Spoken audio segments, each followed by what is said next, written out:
and welcome to today's Training Industry Leader Talk, Strategies to Make Learning Stick, sponsored by Allego, ELB, Learning, IMC Learning, and Open Sesame. I am Liz Spate, your events marketing specialist here at Training Industry, and I'm thrilled to have you with us here today. And before we get started, I would like to quickly go over a few housekeeping items to interact with our speaker and get the most out of today's program. Throughout today's event, please feel free to use the chat window to interact with our speaker with any comments. And as for any questions, please submit all those questions to the Q&A section for your toolbar below. We will address all comments and questions at the end of our program during our Q&A section. We would love to hear about what you've learned from today's session on social media, so please follow Training Industry as you share your favorite takeaways with your colleagues. At the end of your time with us today, after this session, you will notice a short survey has popped open in your browser. We would appreciate your thoughts on today's event. All of our sessions will be recorded and archived on trainingindustry.com, and you will receive a follow-up email from us to the link to the on-demand session.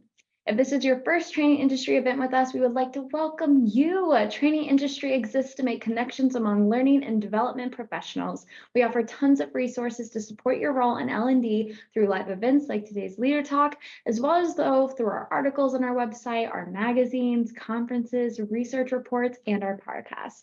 Make Training Industry your go-to resource for learning solutions. Now, without further ado, it is my pleasure to introduce you to our last speakers today, Oliver and Kenneth.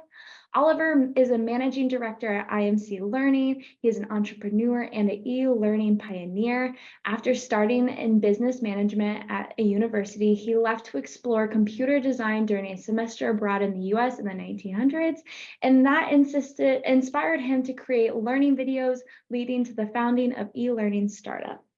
Now, Kenneth is an MBA and a seasoned learning and development project manager with a zest for exploration and a penchant for embracing new experiences.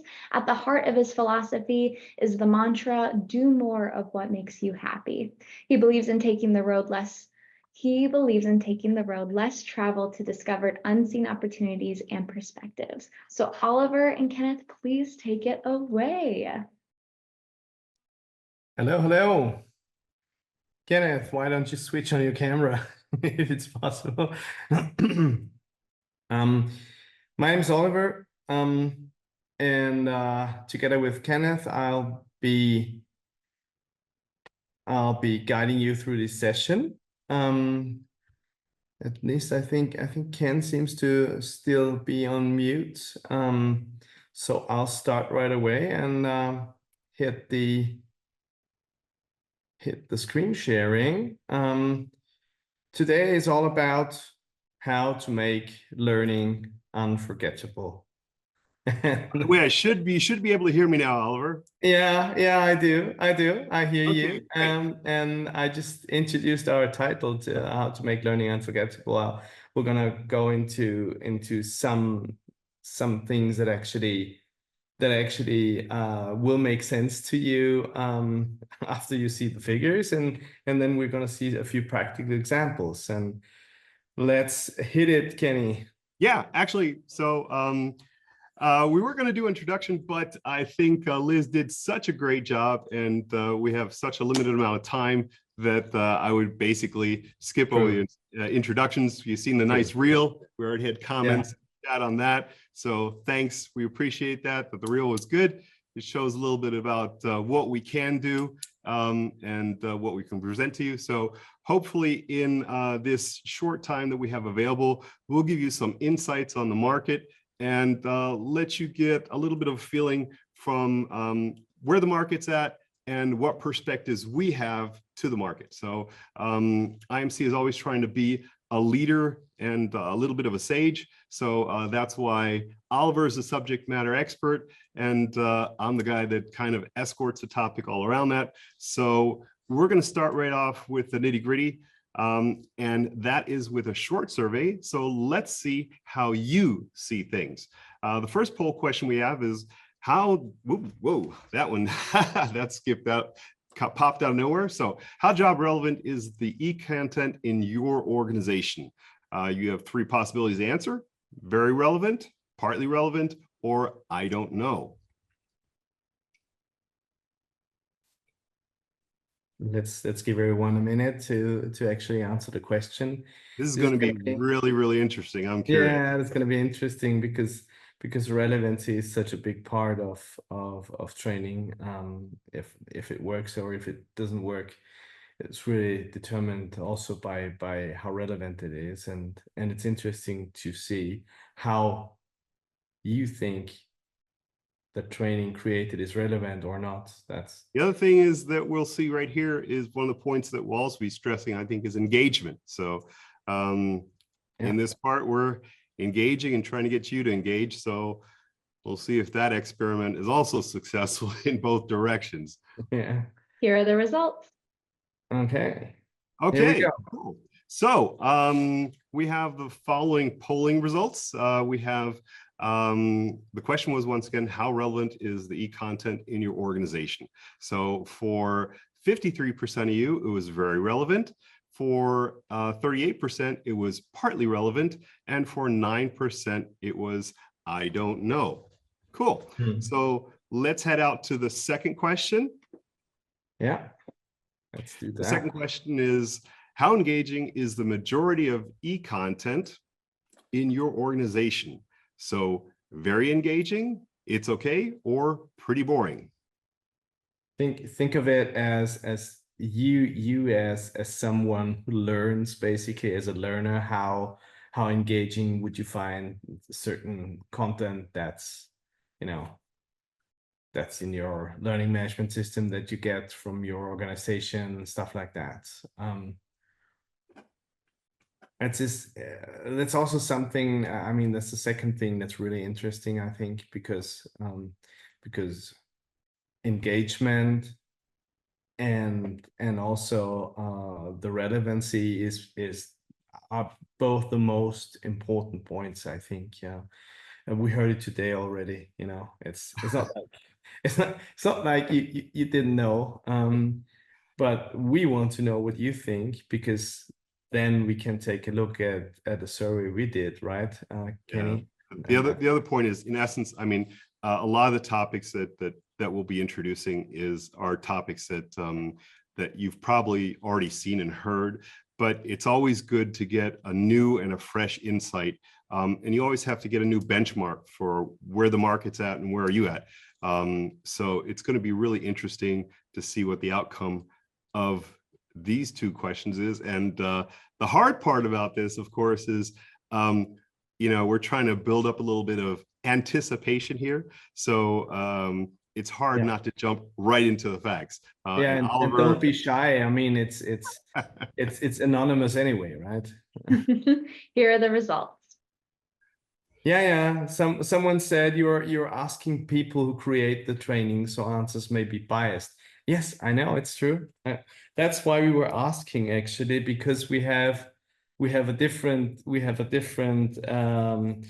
survey that we did with actual learners, right, Kenny? And that's we'll get to that and now we can compare, and that's interesting. And you're going to see if what you think might be good or is it the right answer or no? Okay. Exactly. That's the whole point of this first part of the exercise. So the question was, again, just to reiterate, how engaging is the majority of e-content in your organization? So 8% said it was very engaging.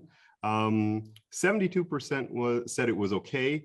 And 20% said it was pretty boring. Wow, interesting numbers. So 72% think it is okay. So let's go with those numbers. And as Oliver had alluded to already, let's see what other people think. So on the next slide, you'll see that basically IMC had, like I said, we're always trying to establish the market and see where the market is and where are we in the market and what does the market say. So for that purpose, we had a survey done, and that's the State of the Learning Technologies 2024. And it basically engaged 510 senior decision makers responsible for the provision of training and learning. And they came up with some really, really nice answers. I'm not going to read this whole thing, but that survey is also available to you. If you want to check on our internet site, you can take a look at it. It's free to download, so take a look at it any time. But let's see at what the key findings are, and let's see how they maybe differ to what your perspective was. So a couple figures that we have is the first part of this survey was then, of course, asking the learners from the learners experience. So their responses were that 53% found the training useful, 48% had the training is ongoing, then another 46% said that the training is updated. Then we had 45% finding the training engaging, and the training offers career development was 31%. Now, what I would like to focus on is what we kind of leaned into at the beginning, is in the next slide, you'll see we'll be looking at the focus is the training engaging? And here we have a 45% of the learners find it engaging. That means that more than half don't find it engaging. So Oliver, being the subject matter expert, I'll put the question over to you. What is your interpretation on this here? Yeah, it's a hard question, you know, because I mean, it's not exactly mirroring what we ask you. We ask if it's very engaging, we ask if it's okay, and we ask if it's pretty boring. Just to remind you, 8% said it was very engaging, 72% said it's okay. So basically the training is engaging could be defined as okay, you know. So you're having basically what you're saying as learning experts is that you don't think you produce engaging learning. It's not because 8% only said it's very engaging and 72 said it's okay. You know, you can interpret that the training is engaging 45% as an okay, you know.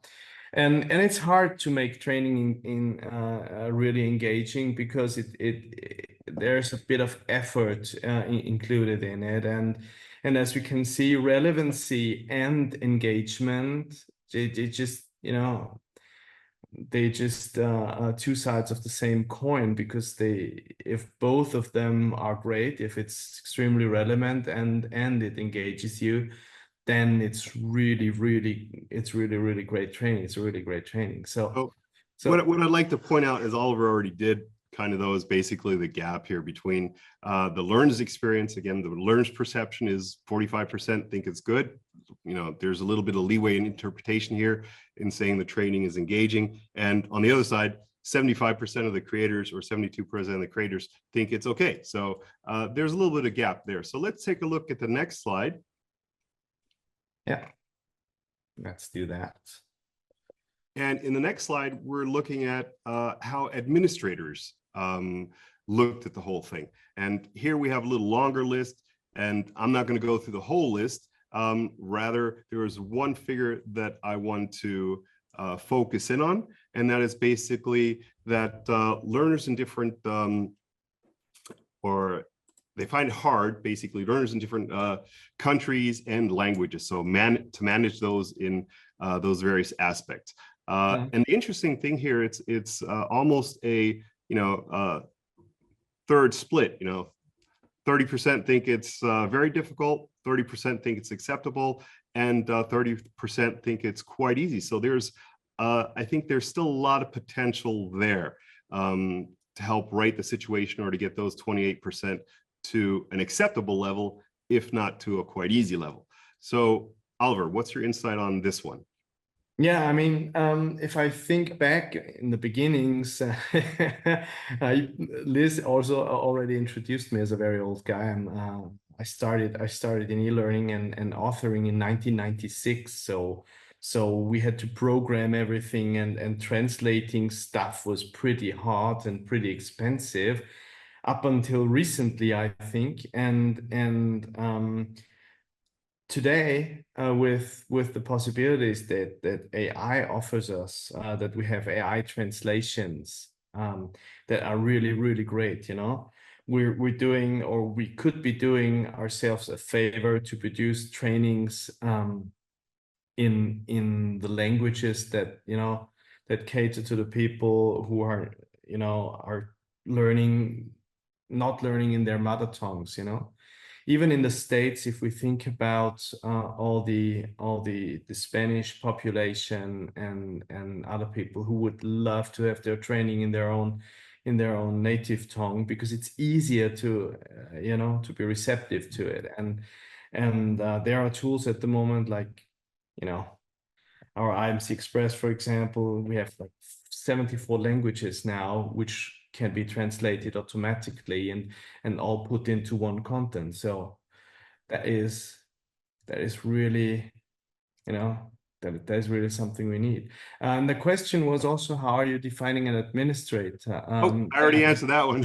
Yeah. I kind of already answered that. I mean, Oliver, let's see if we're online on this here. From my perspective, an administrator is basically the owner or the operator of the software, and also from our implementation projects, it's also those individuals that are stakeholders that give input on how the business process is currently mapped to our, in this case, since we produce an LMS, the LMS. So that's how I would define it. It's definitely true, but it's also pretty true for content, because since we started with our authoring tool and the AI translations 2 years ago, we have seen that people are massively using the translation feature. And that is all the authors are using it at the moment, even those where you would think they wouldn't need it, because they just produce, let's say, German or English content for their, you know, English spoken or German spoken countries. But it's just not true, because populations are diverse, and people in companies are diverse, and that's true for languages as well. And in this case, it's administrators, learning administrators. They see a lot naturally. They see what kind of languages are used. If they are there, do they use them? Do they not? So that's And that's another key factor ties into the slide before, is, you know, the engagement factor. How can you engage with your learners? You know, we have the discussion sometimes within the company, since we're internationally based, we sometimes have the question of, do we provide software, or do we provide certain documents in the local language and so forth? So it's some topic that even we have to deal with. So I think those two topics are very closely entwined. If you're able to provide something in the local language, and that in a quick format, that's always a plus. So let's move on to the next question, which is, you already moved the slide ahead for me there, Oliver. Thank you. So the main challenges for the training managers. So here we have a little bit of a smaller list, but I would like to, before going over all the topics, and I'd like to focus on one topic, and that would be lack of resources to offer more in-depth training. So that actually, if the chat, I would, depending on, let's put that as an FAQ question, or if somebody can get on the chat real quick to respond to that. While Oliver formulates an answer, also, I'd be interested to see what your input is on that. So Oliver, take it away. The lack of resources, you mean, or the lack of resources? The lack of resources. I mean, the problem is nowadays that everything needs to be just in time. It needs to be tailored and specific to specific needs in terms of training. It's not just the usual compliance trainings anymore, and the usual stuff that we did in the beginning of the 2000s. It's more tailored, and a lot of people have a lot of knowledge, but there are still only a few people experts creating content, and in order to be able to, you know, create more relevant content, you need more resources, and that's why the citizen developers, the so-called citizen developer, has come into place in the last couple of years, and we try to actually involve people who are subject matter experts and not only e-learning experts. Still, you need the e-learning expert to create something really great, or even author the things that the subject expert matters have done. But we see it in our tool usage, that the authoring tool, which was used, you know, the last 10 years or so, the usage in the authoring tools was from e-learning experts, and now it's really switched to e-learning experts and subject matter experts, and the number of authors has grown exponentially, and that is needed in order to, you know, in order to offer more training. Okay, Right. cool. So in the chat, I didn't really see a response yet to that question. So if there is, you can still put it in the Q&A section, but I would say we'll move on to the next part. Yeah. So basically the first part was just to engage you into the topic and to see where the market is, and what the perceptions out there are, and where your perceptions are. And as we see, there's, you know, there are several gaps there between what our survey found and what your analysis of it was. And now we'll try to tie that all together with Oliver's part of the presentation. So I'll give it over to Oliver. Yeah, thanks, Kenny. But feel free to jump in anytime. And so if we come back to what I originally asked you, how relevant is the training? What do you think? So 53% said it's very relevant, 83% said it's partly relevant, and 9% didn't know. So we're all experts here, right? And this is our job. So we think what we do is relevant for the end users, for the learners.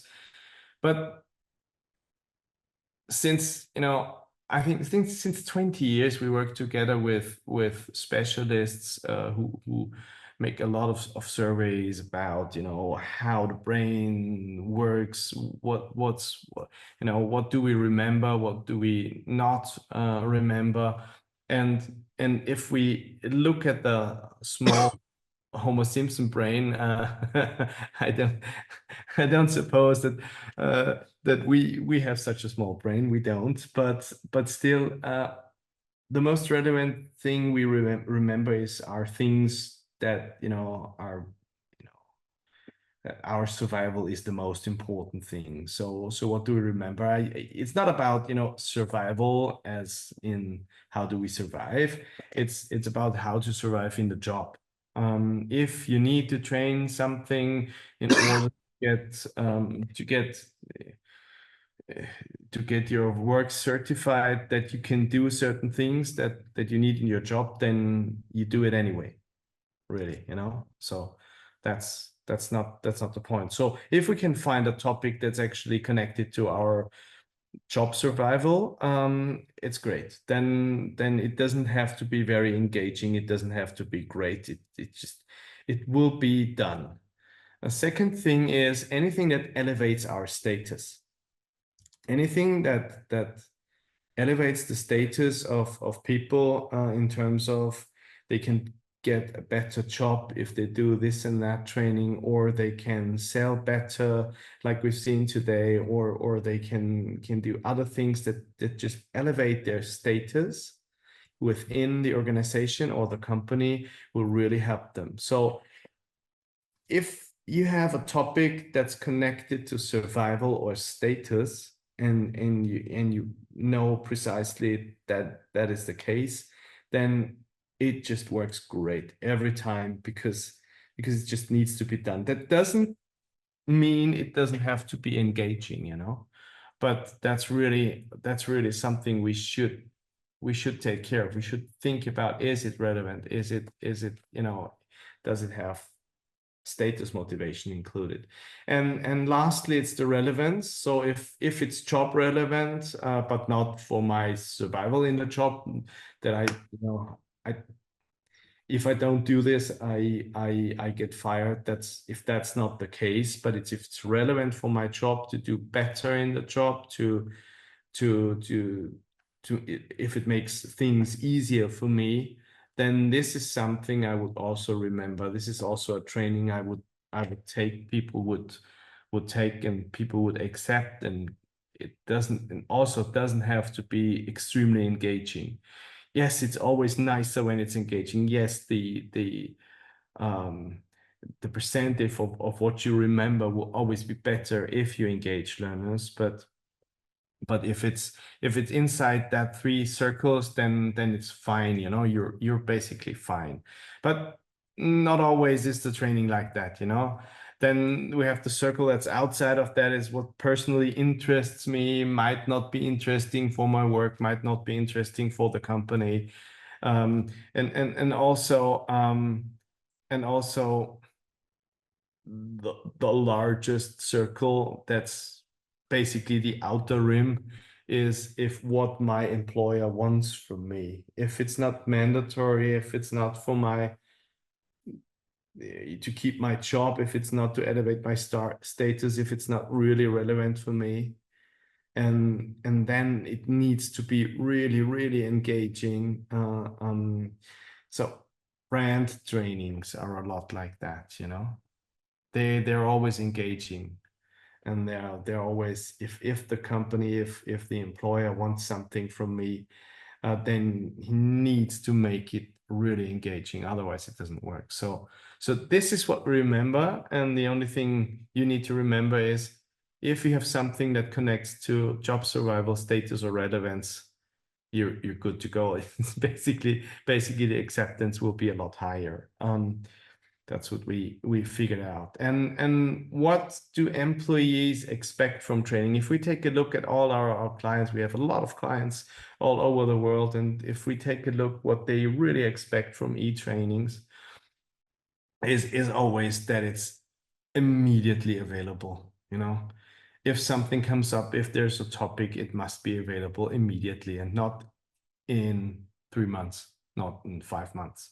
So that's, with all the pressure that comes from all the social media stuff, it's really, everything's available there immediately, and now we need to make training available immediately. So it should be engaging, right? That's a point that we're going to talk about. It should be short but precise. Oh, it seems my screen is frozen, right? Okay. Yep, I was going to post that, but Liz was. Yeah, seems my screen is frozen. But that's okay. I mean, you're in a relatively relaxed pose. Yeah. So I can switch off the video and switch it on again. And let's try if it works. Start my video again. Okay. now you're on and going. No, so no, available immediately. Now I'm on again. So thanks.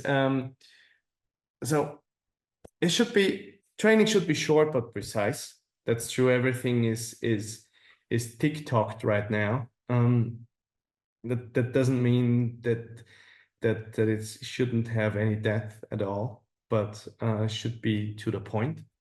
And it should be in the employee's native language, in the learner's native language. So we've discovered that in the last 2 years, after the AI translation became available on a very, very high level. And nowadays it should also be mobile. A lot of people are still. Interject a quick question at this point. When you say short and precise, have you, since our topic is making learning unforgettable, can you have, in your experience, can you also say that by making it short and precise, there is a higher retention, or more of a tendency? Good question, Kenny. It's totally true. What we memorize out of a, let's say, 30-minute content or 20-minute content is mostly like between 10 and 15%. We memorize that. But if we have something that's 5 minutes, we memorize like 80% or 90% because it just seems so important. And we have smaller learning nuggets. It really cuts into that because we're we're constantly looking at videos, at stuff that normally doesn't take longer than 2 to 6 minutes. And our memories are just better when it comes to shorter stuff. We remember more. Okay, It's, cool. yeah. This is just a coincidence because I came up with this question and I look over on the screen and Bill Stafford wrote in essence what I had just asked you. So this wasn't scripted, just to let you guys know. I actually came up with this question and it popped up in the chat at the same time. So I'm gonna, since I brought it up, I'm gonna answer the question here at this point. When talking short but precise, what is long enough to make the learner feel like it's worthwhile, but not too long to make it feel that they're wasting their time? I think you answered the question already, but yeah. And there was also the question if we think that more companies would use microlearning or should use microlearning. Yes, I think that should be the case, but not exclusively. Because I mean, what can you transport in like 2 or 3 minutes? It's sometimes it needs to have depth. Otherwise it doesn't, it doesn't suffice. But the thing is, if you mix all that and even the longer stuff, then it's actually also about repeating, So that was the relevance part. Is basically three things. It comes down to that, I think. So deliver your content just in time. We've seen that with many authors and clients. The need to deliver content fast, and it's better to have 100%, 80% now than 100% and never have that. So don't mess around too much because that's what we see. And what we see with our tool at the moment, IMC Express, that does a lot of people do a lot of just-in-time trainings, real fast stuff that they push out. They even send out links that basically can be clicked in Teams chats and stuff like that. So there's a lot of basically informal stuff going on. So, but if it's just in time, if it's content that's actually up to date, it's much better than to have a very nice content that is outdated. So it's always that's always how to determine how to do that. And yeah, as I said, keep it up to date. Export it. For example, tools can do that can do that at the moment, and they can update content seamlessly, immediately. So always get the tool that lets you do that, to update immediately, stuff like that, because updating is almost as important as the first delivery of the content. So always try to keep it up to date, even if it's hard work, it is, and also really take the native languages into account. I really think that you should try to cater to your audience also in their native languages, in their mother tongues, even if it's in the States. I know there are a lot of companies having a lot of different employees that their mother tongues lot of times it's Spanish, it's another language. Also, we have it in Europe. Naturally, Europe is very diverse in terms of languages. But Oliver, I try, think you yeah, hit a button unless that's, oh no, sorry, that's a screen.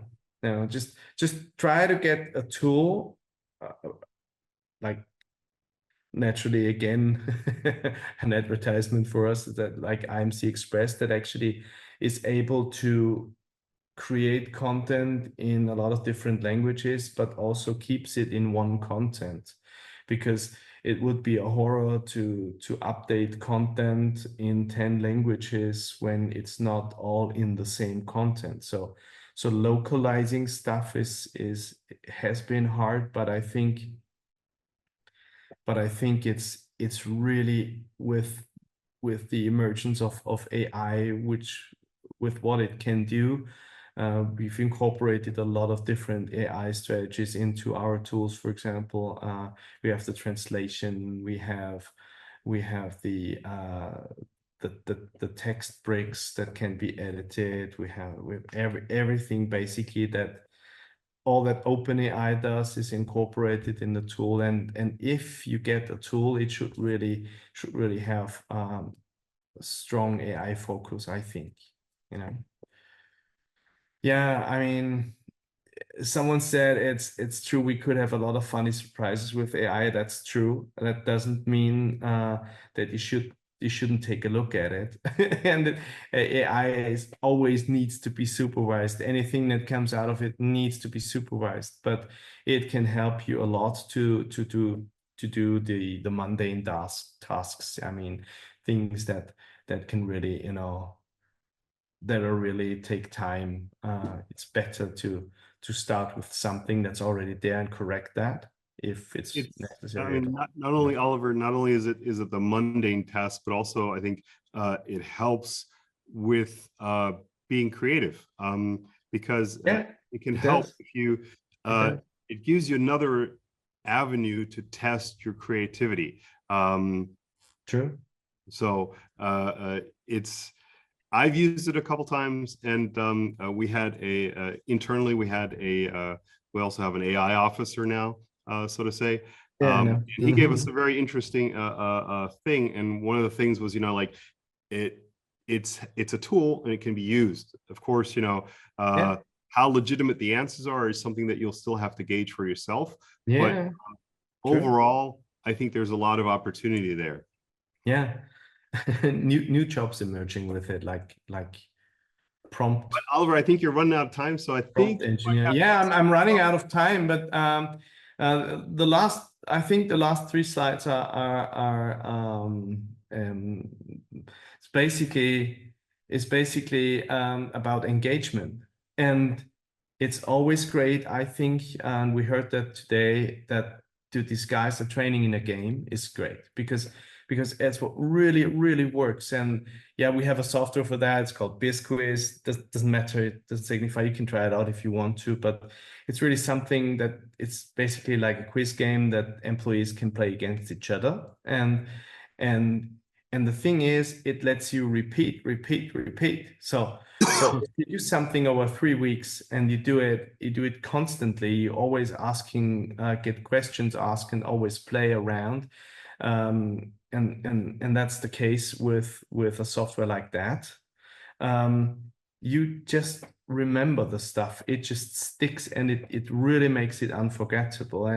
And that's also something that's an element that's pretty simple to include, and I would always include it if I could, because it gives you such great reports. This is an example.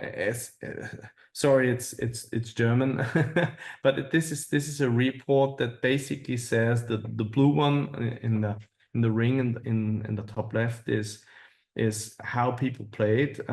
This is from a quiz that people have taken at a television company. There were 770 people involved, and they played almost all of them played a challenge. 85% played a challenge. No one trained, so just answering questions was boring to them. They just get into a challenge, and then And then the graphic beneath it, it says which weekday they played. So they played on Saturdays, they played on Sundays, they played after hours, they played in the night, they played before they started the job. And it didn't, for them, it wasn't training, it wasn't a mundane stuff. Even if we ask, difficult question, even if it was compliance questions, they considered it as a game, and that's why it engaged them. And the last report you see in the top right, on the bottom right, is they started with a knowledge of 70% already, but it's always extremely hard to bring the knowledge, the retention rate of knowledge up to close to 90%. And this is what happened. They brought it up to 92%. And also over the course of a month, and that stuck with them. And we even have a report that shows that it's actually it stuck with them. And this is really great to report actually what happens. How do people react? And this is no exemption to the rule, because anytime we have a quiz with a large client like this one, I mean, we have clients where like 30,000 people use the quiz, and the reporting always shows the same thing. They just don't care if it's a working hours or if it's not, if it's holidays or weekends. They just play because for them it's an event. Oliver, we have about 3 minutes left, so I know I'm already pretty much done. This is the last slide. There's a simple action plan. This is really simple. It's like, fortune cookie simple. But this is what it comes down to actually. First of all, always try to pick a relevant topic. If that doesn't work, really, and deliver it fast naturally. And if that also doesn't work, try to engage people more. So the more relevant it is, the less you need engagement, but I would encourage you to try to get engagement anyway. So always pick a relevant topic, always deliver it as fast as you can. Always try to localize it in terms of languages. Try to include engagement, can be done in many ways. This was just one way to get engagement. There are lots of ways to do that, but it helps repeat stuff, because if it's engagement, then the people are, doing it more often. And that actually, that breeds success. That's where it comes from. And I know it sounds pretty simple, but always keep that in mind. And if you wanna try, if you want to try out any of the tools, just contact me or Kenny and do that. And we're glad to give you more information, more than we could in this short time. And since Liz is on, it means the time's up, right? We had 2 more questions in the Q&A section. So Liz, does that mean we still get to answer those 2 questions or not?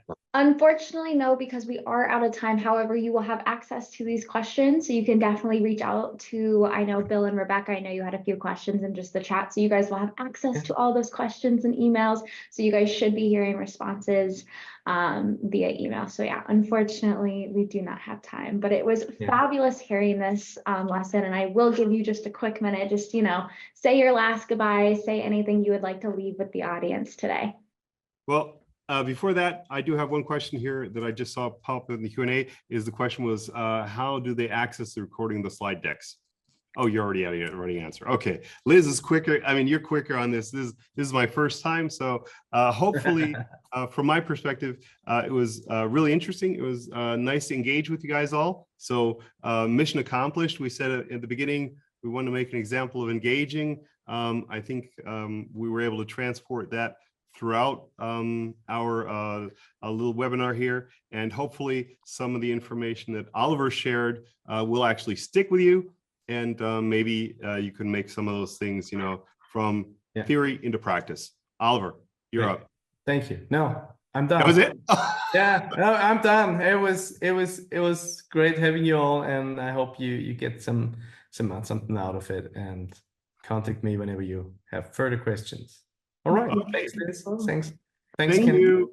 Thank you, Bye. guys. And for everyone else Bye-bye. who's still on the call, thank you again for all of our dynamic speakers and our sponsors, Allego, ELB Learning, IMC Learning, and Open Sesame. Again, all of these sessions are pre-qualified for credit hour by SHRM, HRCI, ISPI, and CBTM. And with that being said, please join us for our September 25th through 26th Training Industry Strategy Summit. This year's sessions were handpicked to tackle the challenges of building an effective learning strategy, from leveraging the latest in artificial intelligence to understanding the influence of rapid change on content creation and delivery. Our careful curated sessions promise to provide invaluable perspectives and a renewed sense of direction for your organization's learning strategy. Please register now for just $9.99 and attend over 20 live sessions and access the on-demand content. Additionally, we do have a course. You can learn best practices for developing and delivering successful training initiatives. So you can learn more at trainingindustry.com/courses. And one last reminder, that survey will pop open in your browser upon exiting, and we would greatly welcome your feedback. Thank you all for joining us. And until next time, I hope you guys have a wonderful day and see you soon. Bye, guys. Bye. Bye.